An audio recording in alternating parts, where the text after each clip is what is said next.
Hi there, how are you doing? We're in the next part and I'm writing out a power cut by doing this conversation. Otherwise, I would have probably not even spoken today because I'm so bereft with sorrow. There is so much pain in my heart. Like, I'm going through so much. The past 3 or 4 days have been horrific for me emotionally. I'm just not overcoming. I'm not recovering. And one of the biggest reasons I'm not recovering is because it really is quite the slump. It hurts. It sucks to work so violently and go nowhere. And also entering into the new year, 2023, for me has been quite a taxing affair because I mean, in my previous videos, I spoke about this. If not the rapture, then what? If not the rapture, then what? And of course, the then what for me is I need to live. And if I cannot have some kind of a semblance of a normal life, some decent salary coming in, I can't get out of here. And I had a series of nightmares last night that are really they're freaking the living daylights out of me. I don't just get nightmares for the sake of getting nightmares. Like, I don't just get these horrific demonic attacks on my life.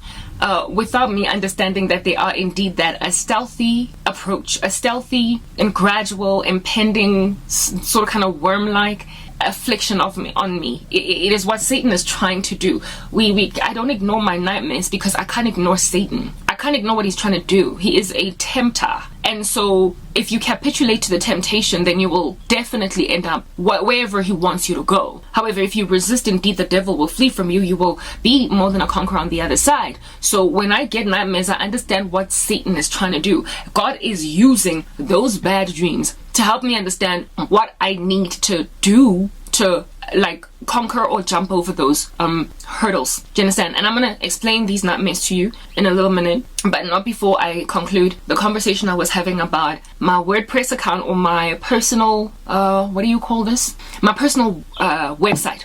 Yes, my website, and the challenges I'm having with YouTube, and my recent discovery that TikTok just deplatformed one of my accounts, and so I have walked away from TikTok, period. TikTok has shadow banned my my gospel ministry, and they have refused that I should try and gain for myself any kind of decent following on my dance or my fitness segment, which is far less taboo and far less conspiratorial and far less controversial, of course, than gospel ministry, suggesting that people are trying to keep me without any kind of ability to live a life, without money, without getting myself spread the wings off that I might fly. And I don't know who in the world is targeting me. And yesterday I lamented in a video, in a series of videos that I did, that who in the world am I that big bodies, big chunky tech giants like TikTok would like smother me because they're surveilling me. I concluded that because Africa is a member of BRICS, like some people in this country that have got connections to people with ByteDance decided that, look, this chick, she can't monetize for these reasons, and they literally abided, because the reasons that TikTok gave for why it is that they brought my fitness channel down, or my fitness account down, was I have violated community guidelines, which anybody all would know that that is not true if you have gone to see my fitness content on YouTube and on Facebook. It's just this girl moving around in funny little ways, wiggling her body around, completely clothed, and just trying to help people get fit. And that is apparently me violating community guidelines. Okay, literally I can't for the life of me understand what has happened there, and it's really broken my heart, and it's made me decide to walk away from TikTok altogether, because I have been getting exasperated by uploading even on my gospel section upon noticing that even that started to become binary code, ones and zeros, where before I was getting taken up. So TikTok has also kind of shadow banned me like YouTube, and I feel targeted. Do you understand? And in so feeling targeted, I have thoroughly comprehended, and just a couple of months ago came to the conviction that if I had my own private website, if I had an environment where I don't have to like, you know, code talk.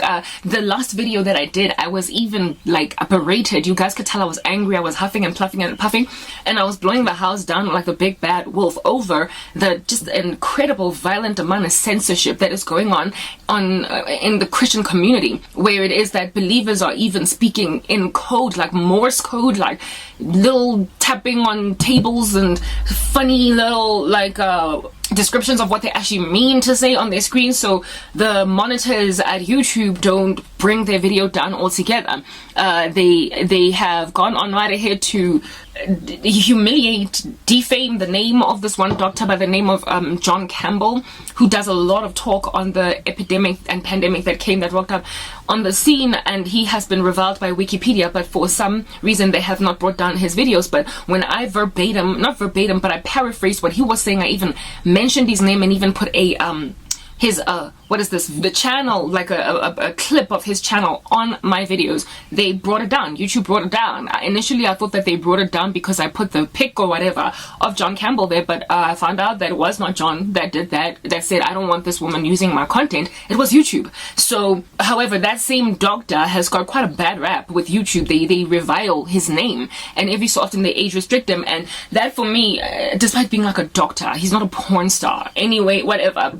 So all of that stuff that's been going on has really greatly, richly frustrated me, where I have quite a deep passion for the things of God, and I want to share what's going on in my heart. Plus, God has seen it fit to give me a very poignant gift spiritually, and you don't just get to take spiritual gifts and sit on them. You don't just get to take spiritual gifts and sit on them. Do you understand what I'm saying? You like spiritual gifts, whether it is a word of knowledge, whether it is prophecy, whether it is discernment, whether it is tongues, whether it is words of knowledge, wisdom. I believe I might have mentioned words of knowledge already. Whatever might be those spiritual gifts, the purpose for them is for the growth of the church and for the evangelism of the unreached. They're supposed to help people see Jesus, be they saved or not. Do you understand? And so therefore the grander mission of it is grand commissioning and the gathering of God's people for his own possession. If we are not doing that, the rapture should happen. Because if we're not successfully doing it, the rapture should happen. Because that means we need to skedaddle on out of here. Since nobody is actually getting saved anymore, there is no purpose for us on the earth other than to worship God. And if we are no longer successfully evangelizing souls, literally this place is done with. It's over. It's pointless. So if then you cannot use those gifts that are for the primary purpose of bringing people to the worship of God and bringing people to the understanding of what God has to say about their lives, if we are no longer speaking about God, for God, on behalf of God, and through God, with our spiritual gifting successfully in a way that is changing people in light of God, or affecting positively people for God, it's literally the game is over. The game is over. And if the game is not over, 2022 has left and it has entered now. We have now been entered into 2023 and we're still here. It must mean that God wants all of these gifts that he has given us to do the work that we all have been called to do. The Great Commission, make disciples of all nations. So therefore, if you've been given a very, very poignant spiritual gift, you are to become a disciple maker with that gifting. Meaning that if you have been given the gift of prophecy, you must prophesy. If you've been given the gifts of interpreting tongues, that's what you must do, to bring people to the knowledge of the King, to help people understand what Christ has to say about them, blah, blah, blah, etc. Do you understand what I'm saying? And I have got a very poignant spiritual gift. Do you understand?